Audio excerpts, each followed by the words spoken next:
ഏറ്റവും ത്രില്ലിംഗ് ആയിട്ടുള്ള സാന്നിധ്യം തെക്കേ ഗോപുരം തുറക്കുന്നത്. തെക്കേ ഗോപുരം തുറക്കാനായിട്ട് ശക്തൻ തമ്പുരാൻ ചുമതല ഏൽപ്പിച്ചത് നെയ്തലക്കാവ് ഭഗവതിയാണ്. അതിന് പിന്നിലൊരു ചരിത്രമുണ്ട്. പഴയ കാലത്ത് ഈ കുറ്റൂർ എന്ന് പറയുന്ന സ്ഥലത്താണ് ഈ നെയ്തലക്കാവ് ഭഗവതി ക്ഷേത്രമുള്ളത്, വിയ്യൂരടുത്ത്. ഈ കുറ്റൂർ ദേശത്ത് നിന്ന് ഒരു സ്ത്രീയെ കൊച്ചി മഹാരാജാവ് വിവാഹം കഴിച്ച് കൊണ്ടുപോയി. ഈ കൊച്ചി രാജാവിൻ്റെ കൊട്ടാരമായ തൃപ്പൂണിത്തറയിൽ മണ്ഡലമാസത്തിൽ എല്ലാ ദിവസവും ഓരോ ഭഗവതിമാർക്ക് കളമ്പാട്ട് നടത്താറുണ്ട്. അപ്പോൾ ആ കളമ്പാട്ട് നടത്തുമ്പോൾ ഒരു വർഷം കളമ്പാട്ട് നടത്തിയിട്ട് ഓരോ ദിവസവും കളമ്പാട്ട് നടത്തുമ്പോഴും ഭഗവതിമാർ വന്ന് കളം കൊള്ളുന്നില്ല. അതായത് തുള്ളി ആ കളം മാറ്റുന്ന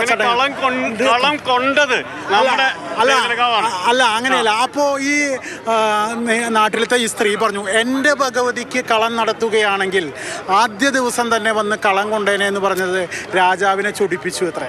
രാജാവ് ഈ സ്ത്രീയെ കൽത്തുറുങ്കിൽ അടച്ച് ചുറ്റും ആനച്ചങ്ങല പൊഴിപ്പിച്ചിട്ടു.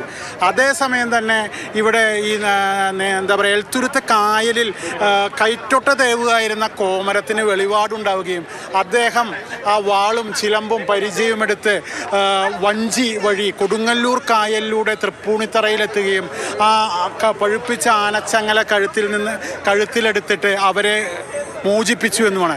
അന്നു മുതൽ കൊച്ചി രാജാവിനെ സംബന്ധിച്ച് സ്പെഷ്യലാണ്.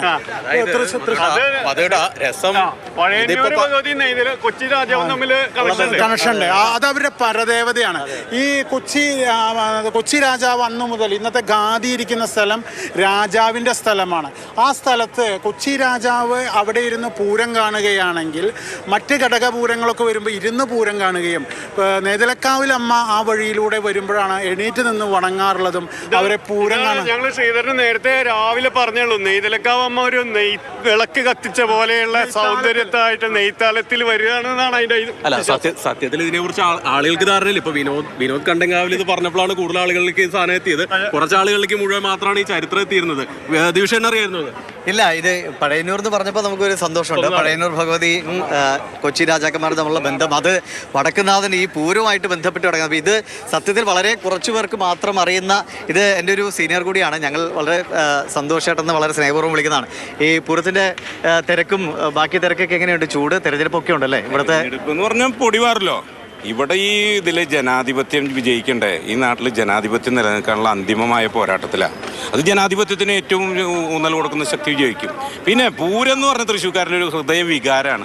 അടിച്ച് പൊളിക്കാൻ വേണ്ടി എന്ത് ചൂട് വന്നാലും ഈ ചൂടും വേർപ്പാണ് ഈ പൂരത്തിൻ്റെ വലിയ ഒരു സന്ദേശം. വേർക്കുന്നവന്റെ ആഘോഷമാണ്. അതിപ്പോ ട്രോള് വന്നിട്ടുണ്ട്, സൂര്യൻ ഇങ്ങനെ നാണിച്ച് തല എഴുതി വെക്കാന്ന് തൃശ്ശൂർക്കാരുടെ അടുത്ത് നോക്കിയിട്ട്. തൃശ്ശൂർക്കാരെ എല്ലാവരും പൂരത്തിന് വേണ്ടി.